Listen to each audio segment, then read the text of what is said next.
নমস্কার, সবাই কেমন আছেন? আশা করি সবাই ভালোই আছেন। ভালো থাকার চেষ্টা করুন। ভারতবর্ষে কি চাকরি পাওয়াটা খুব দুর্বিষহ হয়ে উঠে দাঁড়িয়েছে? কারণ রিসেন্টলি একটি প্রতিবেদন প্রকাশিত হয়েছে টাইমস অফ ইন্ডিয়াতে। সেখানে দেখা গেছে অধিকাংশ শিক্ষিত যুবকরা চাকরির থেকে বঞ্চিত এই ভারতবর্ষে। ডিগ্রি আছে, কাজ নেই। আপনি কি জানেন ভারতবর্ষে মোট বেকারত্বের ৬৭% লোকই হলো গ্র্যাজুয়েট বা স্নাতক, অর্থাৎ প্রতি ৩ জন বেকারের মধ্যে ২জনই হলো উচ্চশিক্ষিত, যা ভারতবর্ষের উজ্জ্বল ভবিষ্যতের দিকে এক জোরালো প্রশ্নচিহ্ন দাঁড় করিয়ে দেয়। আজিম প্রেমজি ইউনিভার্সিটির স্টেট অফ ওয়ার্কিং ইন্ডিয়ার রিপোর্ট বলছে ২০২৪ থেকে ২০২৬ সালের বেকারত্বের পরিসংখ্যান ১ লাখের অনেকটা বেড়ে গেছে। ২০০৪ সালে যেখানে গ্র্যাজুয়েটদের মধ্যে বেকারত্বের হার ছিল ৩২%, ২০২৩-২৪-এ সেই শতাংশ গিয়ে দাঁড়িয়েছে ৬৭।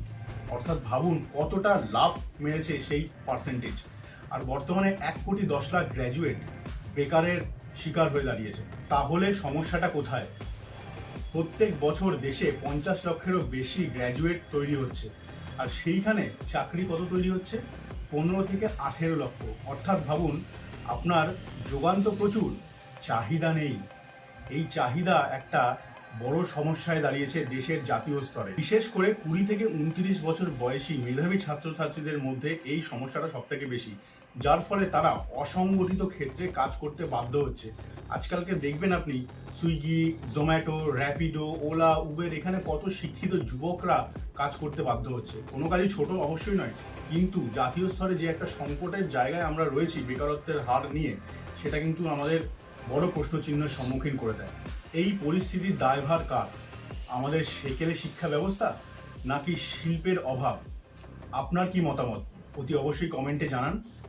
এবং এর থেকে নির্মূলভাবে আমরা কি করে বেরিয়ে আসতে পারবো, কি করে আমাদের এই সমাজকে আরো উদ্বুদ্ধ করতে পারবো, অতি অবশ্যই জানান।